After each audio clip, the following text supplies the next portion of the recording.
थी महिसा अमीनी, एक 22 वर्ष की कर्दिश महिला थी और वो तेहरान अपने परिवार के साथ घूमने आई थी और उनके बालों का एक छोटा सा हिस्सा उनके हिजाब से दिख रहा था और केवल इसी उनकी गलती पर ईरान में एक पुलिस फोर्स है जिसको मॉरल पुलिस फोर्स कहा जाता है, उन्होंने उनको पकड़ लिया और 2-3 घंटे के अंदर ही उनकी पिटाई इतनी ज़्यादा की गई कि विदिन 3 आवर्स उनको हॉस्पिटलाइज करना पड़ा और वहाँ पर वो कोमा में चली गई। उनके समान अधिकार नहीं दिया, पर साथ में इस क्रूरता से एक लड़की को मार देना ये अपने आप में बहुत जघन्य के दूसरे लोगों से सहयोग मिला इस मतलब इस कह सकते हैं इस अभियान में जो आपने आवाज उठाया।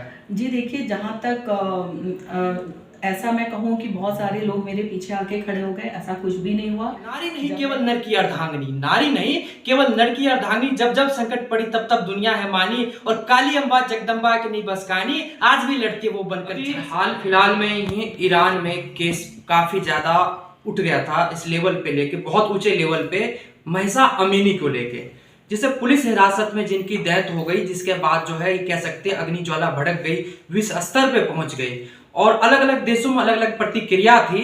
लेकिन इंडिया में भी एक प्रतिक्रिया, सिर्फ एक प्रतिक्रिया आपको सुनने को मिली होगी अनुपमा भारद्वाज जी के बारे में। जी हाँ, मैं बात कर रहा हूं अनुपमा भारद्वाज जी की, जो कि भारत की तरफ से उसके पक्ष में खड़ी हुई थी और समाज के लिए एक आवाज उठाई थी। अनुपमा भारद्वाज जी इस समय हमारे साथ मौजूद है, आइए उनसे जानते हैं कि किस प्रकार उन्होंने फेस किया और क्यों आवाज उठाया नारी शक्ति को एक सम्मान दिलाने के लिए। मैम स्वागत है आपका। धन्यवाद। मैम, आपने जो है ये जो केस उठाया था इस मामले को लेके विश्व स्तर पे था, लेकिन भारत में इकलौते आप ही थे जिन्होंने ये किया। ऐसा आपके मन में क्या ऐसी प्रेरणा आई कि ये चीज करना चाहिए नारी शक्ति के लिए? और ये क्योंकि मामला हिजाब का ईरान का था, भारत में तो कंट्रोवर्सी चलती रहती है इस पे, लेकिन आपने क्या सोच के किया था? जी देखिए, सबसे पहले ये घटना अपने आप में बहुत दुखद और दर्दनाक थी। महिसा अमीनी एक 22 वर्ष की कर्दिश महिला थी और वो तेहरान अपने परिवार के साथ घूमने आई थी और उनके बालों का एक छोटा सा हिस्सा उनके हिजाब से दिख रहा था और केवल इसी उनकी गलती पर ईरान में एक पुलिस फोर्स है जिसको मॉरल पुलिस फोर्स कहा जाता है, उन्होंने उनको पकड़ लिया और 2-3 घंटे के अंदर ही उनकी पिटाई इतनी ज़्यादा की गई कि विदिन 3 आवर्स उनको हॉस्पिटलाइज करना पड़ा और वहाँ पर वो कोमा में चली गई और उनकी मृत्यु हो गई। तो ये अपने आप में एक बहुत ही दुखद और दिल दहलाने वाला माजरा था कि हम 21वीं सदी में रह रहे हैं, जहाँ पर महिलाएं, अब ऐसी कौन सी जगह है जहाँ महिलाएं अच्छा नहीं कर रही हैं, चाहे वो पुलिस फोर्स हो या हम एडमिनिस्ट्रेशन देख लें या हम राजनीतिक का क्षेत्र देख लें या हम अध्यापन का क्षेत्र देख लें, बैंकिंग का, तो आप उनको दोयम दर्जे का नागरिक क्यों मान रहे हैं? बिल्कुल, वो हर क्षेत्र में पुरुष के साथ जो कंधे से कंधा मिला के चल रहे हैं। तो उन्होंने दोयम दर्जे का नागरिक माना, उनको पुरुषों के समान अधिकार नहीं दिया, पर साथ में इस क्रूरता से एक लड़की को मार देना ये अपने आप में बहुत जघन्यतम अपराध था। और पर्शियन कल्चर में बाल काटकर लोग अपना विरोध या अपना शोक प्रकट करते हैं, तो इससे एक वहाँ पर जब प्रदर्शन शुरू हुए महिसा अमीनी के मरने के बाद, तो लोगों ने अपने बाल काट के ईरान में विरोध करना शुरू किया और पूरे विश्व में लोगों ने इस तरह से अपना विरोध जताया, अपनी सॉलिडारिटी उन्होंने ईरानी महिलाओं के संग दिखाई और उसी तरह मैंने भी अपनी सॉलिडारिटी महिला के साथ दिखाते हुए, अपना दुख प्रकट करते हुए अपने बाल काट कर अपना विरोध प्रकट किया था। क्या आपको यहाँ के दूसरे लोगों से सहयोग मिला इस मतलब इस कह सकते हैं इस अभियान में जो आपने आवाज उठाया? जी देखिए, जहाँ तक ऐसा मैं कहूँ कि बहुत सारे लोग मेरे पीछे आके खड़े हो गए, ऐसा कुछ भी नहीं हुआ।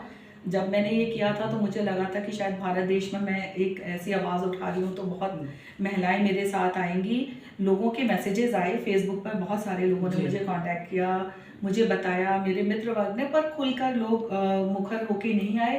पर अगर मैं ये कहूँ कि बिल्कुल असर नहीं हुआ तो ये भी गलत होगा। हमारे मीडिया कर्मी थे, उन्होंने बढ़ चढ़ के मेरा साथ दिया, उन्होंने इसको बहुत ऊंचे स्तर तक लेके गए, बहुत इसका प्रचार प्रसार किया और जो मेरी बाल काटते हुए क्लिप वायरल हुई है तो वो लोगों ने ही वायरल की है, तो कहीं ना कहीं लोगों का असर हुआ है लोगों पर और लोग इस चीज़ में अपना सहयोग देना चाहते हैं। पर ना जाने ऐसी क्या बात है कि वो खुलकर ओपनली प्लेटफॉर्म पर नहीं आए, पर अगर क्लिप वायरल हुई है तो ये अपने आप में ये शो करता है कि लोगों का सहयोग है।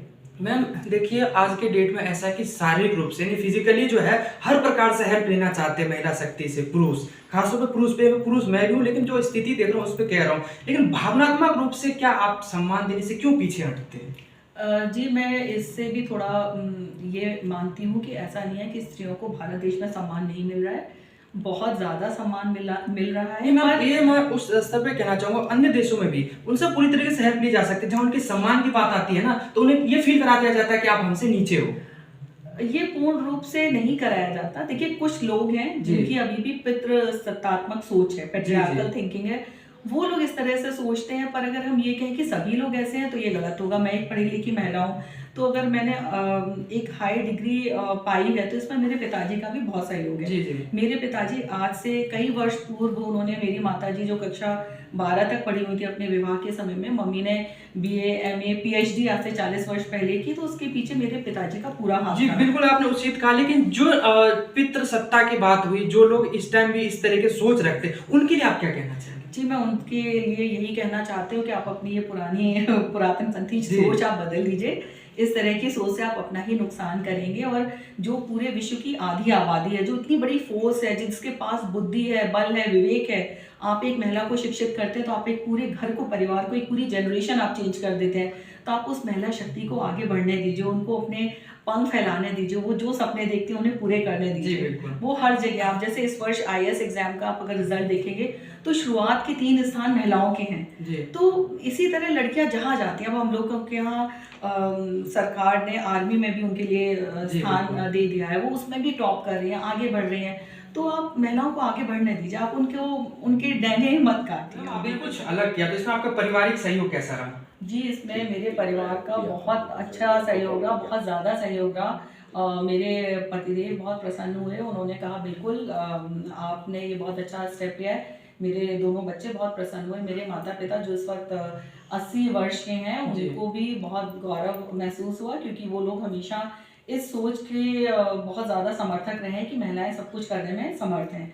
हम सभी, मैं और मेरी बड़ी बहन, हम दोनों उच्च शिक्षित हैं। माताजी को पापा ने पूरा सहयोग दिया कि वो आगे बढ़े, उनकी पुस्तकें भी प्रकाशित हुई हैं जी, माताजी जी। की। तो मैं ऐसे एक पारिवारिक क्या नाम माहौल से, नाम बताना मेरी चाहेंगे? मम्मी का नाम डॉक्टर सुशीला शर्मा, पिताजी मिस्टर डीएन शर्मा हैं। जी। तो पापा तो बहुत ही ज़्यादा, पापा ने हमें जिस तरह पाला बड़ा किया, हमसे कहा आप कार चलाओ, आप स्कूटी चलाओ, स्कूटर चलाओ। तो ये बात मैं इतने समय पहले की बता रही हूँ। तो जब एक इस तरह से मुझे गढ़ा, जब इस तरह की उन्होंने मुझे एक कहीं न सोच कहीं दी। आपको जो प्रेरणा है अपने जी हाँ, माता-पिता जी से हाँ, उसी समय से मिली। बिल्कुल, आज जो मेरा व्यक्तित्व है, जैसे मुझसे बहुत लोग ये प्रश्न उठाते हैं कि भाई आपके मन में ये विचार क्यों आया? तो इसका कारण ये है कि मेरी फैमिली बैकग्राउंड, मेरा जी। पारिवारिक जो पृष्ठभूमि है वो पढ़ी-लिखी, महिलाओं को सम्मान मानने वाली। रादर मैं कहूँगी कि महिलाओं को मेरे घर में, बहनों को भाइयों से ज़्यादा ऊँचा दर्जा दिया गया। जी। मेरे भाई को हमेशा शिकायत रहती थी पापा से कि आप बहनों को ज़्यादा लाड-प्यार करते हैं। तो मैं उस तरह के परिवार से हूँ, इसलिए इस तरह का व्यक्तित्व है कि मैं इस तरह की घटनाओं में आगे बढ़-चढ़ के हिस्सा लेती हूँ। चलिए, बहुत अच्छी बात कि देखिए कहीं न कहीं महिलाओं शक्ति को भी मैम ने बताया है कि पुरुष का सहयोग होना बहुत ज़रूरी है, और मैम की भावनाओं का मैं कदर करता हूँ। मैं क्या, सबने कदर किया है। तो छोटी-सी लाइन कहना चाहूँगा मैम के लिए स्पेशली कि नारी नहीं केवल नर की अर्धांगिनी, नारी नहीं केवल नर की अर्धांगिनी, जब-जब संकट पड़ी तब-तब दुनिया है मानी, और काली अम्बा जगदम्बा की नहीं बस कहानी, आज भी लड़ती है वो बनकर झांसी की रानी।